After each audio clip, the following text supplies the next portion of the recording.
জানোয়ারের বাচ্চা, তুই আমার গায়ে হাত দিলি কেন? তোকে না আমি বলেছি তুই আমার গায়ে হাত দিবি না? তোর এত কথা কইতেছি তারপর তো লাজ লজ্জা নাই না?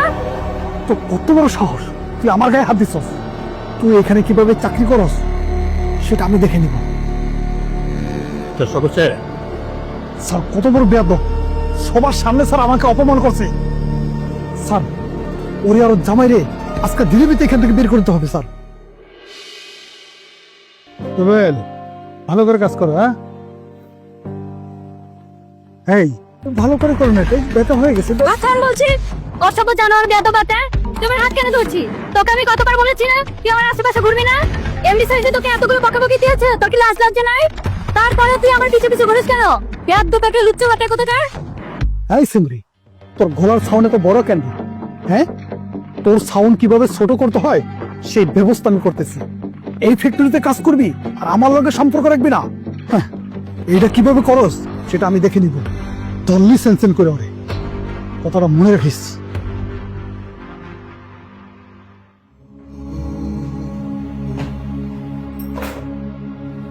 কি হয়েছে তোমার? এরকম মোবাইল ফেলাইতে আছো, ব্যাগ ফেলাইতে আছো, কি হয়েছে? আমি কালকে থেকে আর কাজে যাবো না। কামে যাইবে না কেন?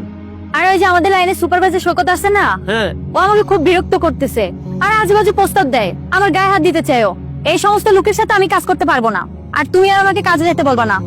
আরে শোনাবো, এমনটা কইরো না। আর মাত্র 3টা মাস একটু কষ্ট করো। আমগো গ্রামের ঘরের কাজটা শেষ হয়ে যাও, তারপর আর তোমার কাজ করতে হইবে না। তুমি বাসায় থাকবা, আমি কাজ করবো। 3টা মাস একটু কষ্ট করো শোনা। এখনো আমার এগুলা সহ্য হইতেছে না। আচ্ছা ঠিক আছে শোনা, কালকে আমি অফিসে যাইয়া বড় স্যারের লগে কথা বইলা এটার একটা ব্যবস্থা নিব। তুমি কোনো টেনশন করো না। আচ্ছা আচ্ছা ঠিক আছে। স্যার আসসালামু আলাইকুম।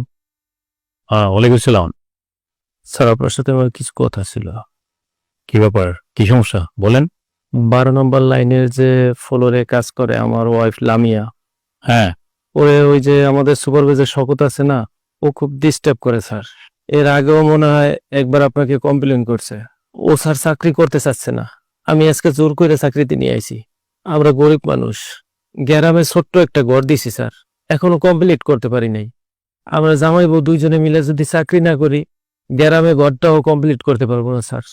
আপনি কি সহজ স্যারের কোনো ব্যবস্থা নিবেন স্যার? আর যদি না নেন স্যার, তাহলে আর কি করবো স্যার? আমাকে চাকরি চাইতে চলে যেতে হইবে স্যার। ঠিক আছে, আমি দেখতেছি বিষয়টা। যেতে হবে না আপনি কোথাও, জামাইবাবু দুজন মন দিয়ে কাজ করেন। ঠিক আছে স্যার, আসসালামু আলাইকুম। ওয়ালাইকুম আসসালাম।